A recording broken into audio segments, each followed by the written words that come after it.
prophète sallallahu alayhi wa sallam, qu'il a tout prévu, tout planifié et tout programmé d'avance. Si bien que quand il parle au passé, même pour les choses et événements non encore arrivés. Donc, vous voyez, Allah subhanahu wa ta'ala, si vous parcourez le Coran et si vous avez une maîtrise un tant soit peu de l'arabe, vous allez comprendre que la plupart des verbes utilisés, c'est au passé.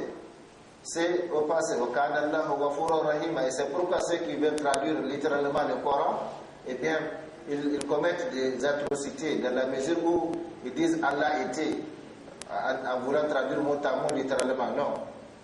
Pour Allah subhanahu wa ta'ala, il n'y a pas cette notion de temps. Rien que ce matin, je suivais le récit d'un revenant, donc quelqu'un qui est mort et qui a été déclaré cliniquement mort et qui est revenu. Aujourd'hui, vous savez, cette science, le matérialisme, ou cette religion qu'on appelle le matérialisme, est en train de disparaître petit à petit parce qu'elle est en train de démontrer, ou de montrer en tout cas ses limites. Donc, cet homme, il a mis l'accent sur la notion du temps. Il dit quand il était donc dans l'état spirituel, quand il a quitté son corps, il voyait les gens, il voyait les médecins, il voyait tous les mouvements. Et il a senti qu'il n'y a pas la notion de temps là-bas. Il n'y a pas donc hier, aujourd'hui, demain. Et c'est la raison pour laquelle Allah subhanahu wa ta'ala, il transcende le temps, étant le créateur du temps. C'est nous qui avons besoin donc du passé, du présent et du futur. Et nous allons voir qu'en réalité, nous n'avons qu'un seul temps. Et nous allons le voir, Inch'Allah, je ne vais pas anticiper sur cela. Donc la notion du temps n'existe pas chez Allah subhanahu wa ta'ala. Un seul jour, comme il a dit, un seul jour auprès de ton Seigneur est comme 1000 ans d'après votre façon de compter. Autrement dit, depuis l'avènement de Muhammad sallallahu alayhi wa sallam, ou de l'apostolat de Muhammad sallallahu alayhi wa sallam jusqu'à aujourd'hui, ça ne fait pas encore 2 jours auprès d'Allah subhanahu wa ta'ala. Et c'est pourquoi il est patient. Qu'est-ce que la vie de l'être humain par rapport à Allah subhanahu wa ta'ala pour se soucier de l'être humain? C'est comme un microbe qui vit dans une partie infime de l'être humain pour que l'univers tout entier se résume. Donc, Allah subhanahu wa ta'ala, quand il parle au passé, même pour les choses et événements non encore arrivés. Certes, pour Allah, il n'y a pas la notion du passé, du présent et du futur, car il transcende la notion du temps étant le créateur du temps. Allah subhanahu wa ta'ala nous dit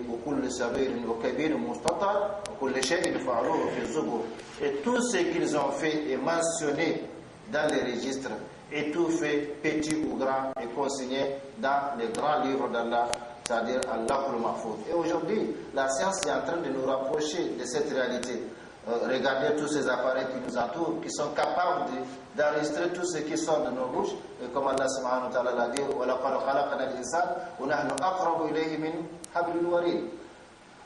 donc nous avons créé l'homme et nous sommes plus près de lui que sa veine jugulaire. Il ne prononce pas une parole sans qu'il y ait un observateur prêt à l'exclure. Donc vous voyez aujourd'hui le travail des journalistes, ils vont sur le terrain avec des caméras, avec des enregistreurs, avec des blocs-notes pour prendre note. Eh bien, Allah subhanahu wa ta'ala, l'islam en fait, il n'y a pas, on dirait que c'est c'est-à-dire c'est le film de ce qui a déjà été fait que nous sommes en train donc de revivre. Et Allah subhanahu wa ta'ala nous fait savoir que au jour du Juma dernier, on accrochera à chaque homme le livre de ses actions à son cou. Et ce livre-là aujourd'hui, c'est ce qu'on appelle la boîte noire de l'être humain. Quand il y a un accident d'avion, la première des choses que les scientifiques ou les enquêteurs vont chercher, c'est la boîte noire pour pouvoir remonter les fils des événements avant l'accident. Donc nous aussi, il y a une boîte noire. Il y a une boîte noire qu'on nous accrochera à notre cou à la fin de notre mission. Et à partir de cela, eh bien, tout ce que nous avons fait de mal ou de bien, eh bien, on peut rebobiner et revoir. L'homme verra et il sera même témoin pour ou contre lui-même. Donc, Allah subhanahu wa ta'ala nous dit, tout ce qu'ils ont fait est mentionné dans les registres. Et tout fait, petit ou grand, est consigné dans le grand livre.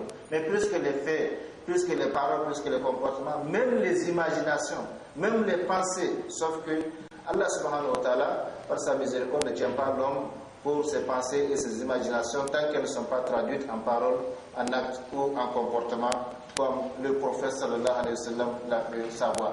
ما أصاب من مصيبة في الأرض ولا في أنفسكم إلا في كتاب من قبل أن نبرأها إن ذلك على الله يسير. Nul malheur n'atteint la terre ni vos personnes qui ne soient enregistrées dans un livre avant que nous ne l'ayons créé. Donc tout est consigné. La maladie qui atteint quelqu'un, la pauvreté qui atteint quelqu'un, la richesse qui atteint quelqu'un, mais cela, ce n'est pas un argument pour nous parce que ça, il n'y a que Dieu qui le connaît. Même les gens ne connaissent pas le destin de quelqu'un. Par conséquent, le destin là, ça ne peut pas être un argument pour ne pas faire le bien comme certains. Si on leur demande pourquoi vous ne priez pas, non, c'est Dieu qui n'a pas voulu que j'ai prie. Le jour où il voudra que j'ai prie, je vais prier. Ça, c'est une accusation. Pourquoi tu travailles? Pourquoi tu fais des efforts pour manger, pour boire, pour t'habiller, pour sortir la nuit, pour aller danser, pour faire ceci, pour faire cela? Tout ça aussi, c'est Dieu qui l'a voulu. Donc, le destin, ça ne peut pas être un argument. Parce que nous ne connaissons pas ce que Dieu nous a destiné. C'est le secret d'Allah subhanahu wa ta'ala à travers ses créatures. Et c'est pourquoi le prophète sallallahu alayhi wa sallam nous dit إِذَا ذُكِرَ الْقَدْرُ فَاسْكُتُوا.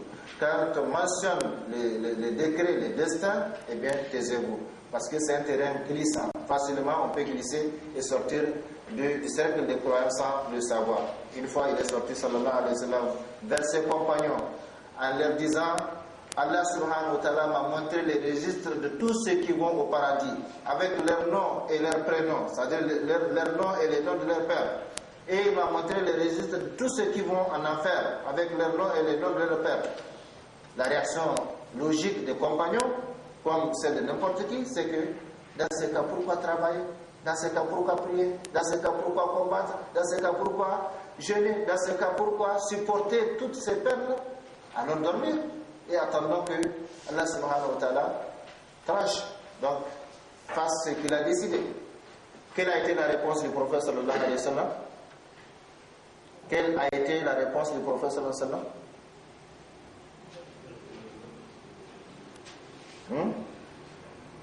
Vous ne me suivez pas? Sallallahu alayhi wa sallam. Le prophète sallallahu alayhi wa sallam leur a dit là, non, travaillez parce qu'à chacun on facilitera la destination pour laquelle il est destiné.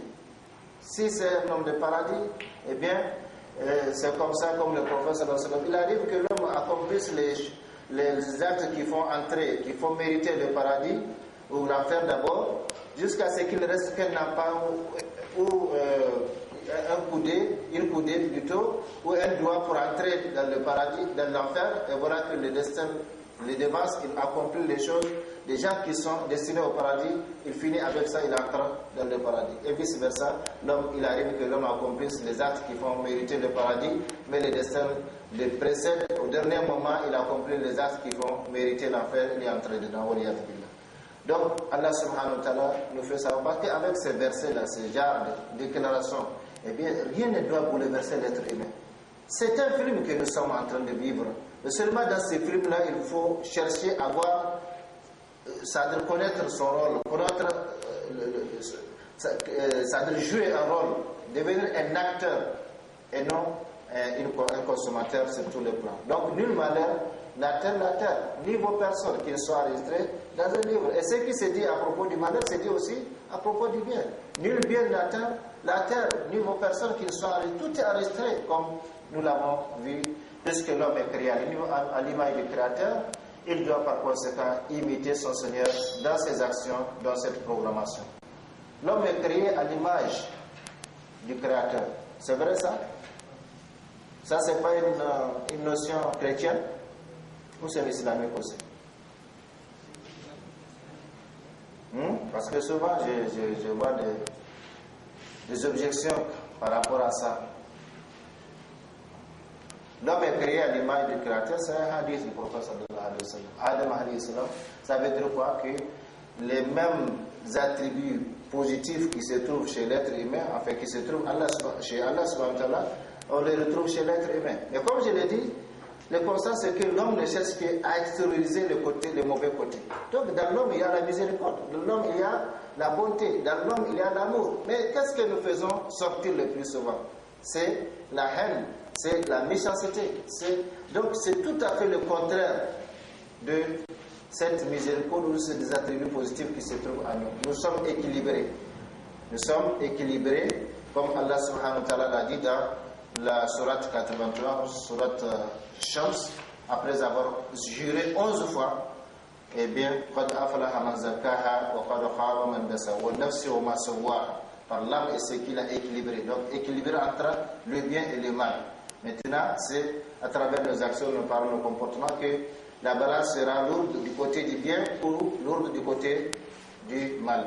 Ainsi, le musulman qui souhaite être utile à lui-même, à sa famille, à sa société, voire à l'humanité, en cherchant à apporter une certaine amélioration aux conditions de vie des êtres humains d'une façon ou d'une autre dans un domaine parmi les domaines de la vie humaine, eh bien, un tel musulman doit nécessairement avoir une organisation détaillée de son temps, c'est-à-dire un programme bien établi pour toute sa vie.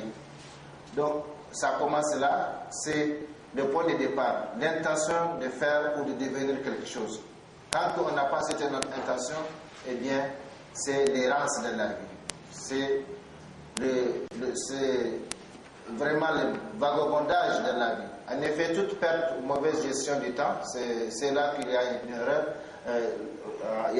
La gestion du temps, en fait, ne nous appartient pas. On dit plutôt la gestion de nos activités à travers le temps. Donc, la gestion de nos activités à travers le temps, parce que le temps, c'est Dieu qui l'a créé, c'est Dieu qui les gère.